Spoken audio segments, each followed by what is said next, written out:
لوگ پوچھتے ہیں جادو جنات کا پہلے بھی آپ کے سامنے رکھا، تویز ہو گیا، پرانا جادو ہے، پرانی بندش ہے، کیا کریں؟ اس حدیث کے اندر ایک بات اور ملتی ہے، جو بندہ یہ وظیفہ صبح 100 مرتبہ کرتا ہے نا، یہ اولادوں کے آزاد کرنے کا ثواب تو 100 دفعہ پڑھنے سے 100 دفعہ مل ہی جائے گا، لیکن اس کا ایک اور بہت بڑا فائدہ ہے۔ جتنا مرضی پرانا جادو ہو، جتنا مرضی بڑا ساحر ہو، جتنا مرضی بڑا کاہن ہو، جس طرح کا مشکل ترین جادو، چاہے قبر میں دبا کے، چاہے گڑیا کو کیل لگا کے، آپ کو پتہ مختلف جادو کی قسمیں ہوتی ہیں، سخت ترین جادو بھی اس نے کہیں دفن کیا ہوا ہے نا، صرف 100 مرتبہ صبح پڑھے، 100 مرتبہ شام پڑھے، یہ نبی محترم کی گارنٹی ہے آپ کو، یہ ہر شیطان جن اور جادو کے شر سے بچ جائے گا اس دن کے لیے، اس دن کے لیے۔ تو اس کو ہم نے کیا کرنا ہے؟ اپنی زندگی کا معمول بنا لینا ہے، اللہ سے وعدہ کرنا ہے۔ جادو جنات کا لوگ سوال پوچھتے ہیں نا، بندش کا وہم ہے جی، بیٹیوں کے رشتے نہیں ہو رہے جی، رزق بند ہو گیا جی، جو کام کرتا ہوں، جس کام کو ہاتھ ڈالتا ہوں خراب ہو جاتا ہے جی، سونے کو بھی ہاتھ ڈالوں تو مٹی بن جاتا ہے جی، پڑھائی میں بچے نہیں چل رہے۔ ان سب کا کیا علاج ہے؟ علاج خود کرنا ہے کہ لوگوں کو پیسے دے دے کے اپنا مال لٹوانا ہے؟ خود کرنا شروع کریں، کتنا مشکل ہے۔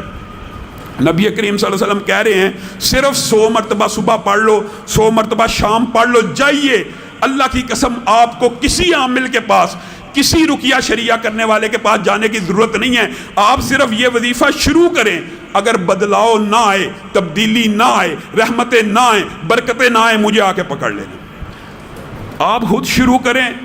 انسان یہ بھی بات یاد رکھیں، دم کرانا جائز ہے جب تک شرکیہ نہ ہو، میں انکار نہیں کرتا، میرے پاس بھی لوگ آتے ہیں میں کر دیتا ہوں، لیکن ایمانداری سے بتلائیے، ہم مصروف ہوتے ہیں۔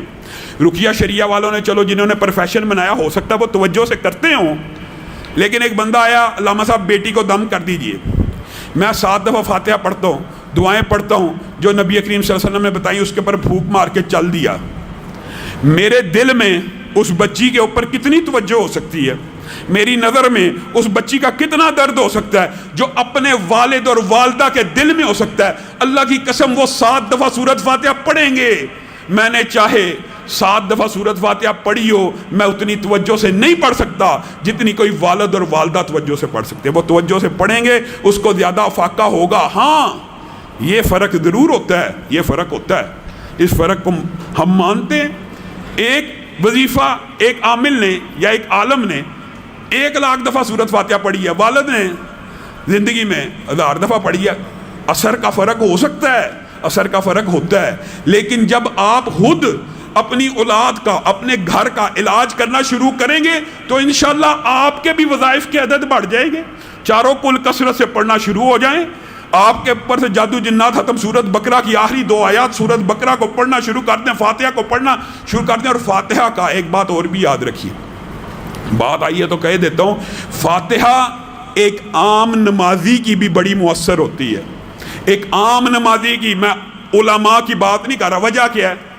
کیونکہ ایک عام نمازی نے بھی سارا دن ہر رکعت میں اس کو پڑھنا ہوتا ہے، اس کا عدد بھی بے شمار ہو چکا ہوتا ہے، یہ نہیں ہوتا اس نے بچپن سے نمازیں پڑھی ہیں، پتہ نہیں کتنی 1000 دفعہ وہ پڑھ چکا ہوا ہے۔ اس لیے سورۃ فاتحہ کو آپ نے اپنانا ہے، اور یہ جو لا الہ الا اللہ وحدہ لا شریک لہ لہ الملک ولہ الحمد وہو علی کل شیء قدیر، اس کو زندگی کے اندر 100 مرتبہ صبح اور 100 مرتبہ شام اپنی زندگی میں شامل کرنا۔ آگے چلیے، سبحان اللہ والحمد للہ ولا الہ الا اللہ واللہ اکبر ولا حول ولا قوت الا باللہ، یہ ایک وظیفہ ہے، اکٹھا بتاتا ہوں وقت تیزی سے گزر رہا ہے۔ ان میں سے ہر جو تسبیح ہے، سبحان اللہ، سبحان اللہ ایک ایسا لفظ ہے، ایک ایسا کلمہ ہے کہ نبی کریم صلی اللہ علیہ وسلم نے فرمایا اس تسبیح کی وجہ سے مخلوقات کو رزق دیا جاتا ہے۔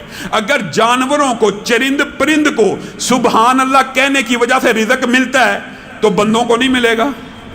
بندوں کو کیوں نہیں ملے گا؟ آدم نے اپنے بیٹے کو، پہلے نبی نے، پہلے پیغمبر نے اپنے بیٹے کو نصیحت کرتے ہوئے کہا تھا، میرے بیٹے 7 زمینیں اور 7 آسمان ایک زنجیری میں جکڑ دیے جائیں تو لا الہ ایک ایسا کلمہ ہے جو اس زنجیری کو توڑ کے رکھ دے گا، اور سبحان اللہ ایک ایسا کلمہ ہے جو زمین و آسمان کے درمیان خلا کو پر کر دے گا. سبحان اللہ ایک ایسا جملہ ہے جو تیرے رب کو بڑا پسند ہے. نبی کریم نے خود کہا کہ رب کی بارگاہ میں یہ کلمہ بڑا محبوب ہے.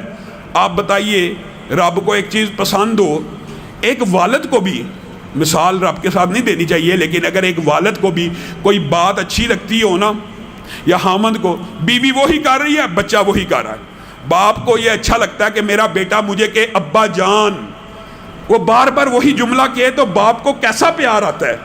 معاذ اللہ, اللہ کے ساتھ مثال نہیں دے رہا, لیکن سبحان اللہ کہنے سے, بار بار کہنے سے رب کو اپنے بندے کے اوپر کتنا پیار آتا ہوگا, جو بندے کو خود کہہ رہا ہے کہ میں سبحان اللہ کہنے کی وجہ سے مخلوقات کو رزق دیتا ہوں. ایک بندہ دن رات سبحان اللہ کہی جا رہا ہے, کیسے ہو سکتا ہے رب اس سے ناراض ہو جائے؟ نہیں ہو سکتا, نہیں ممکن. رب کو تو یہ خوش کرنے والے کلمات ہیں.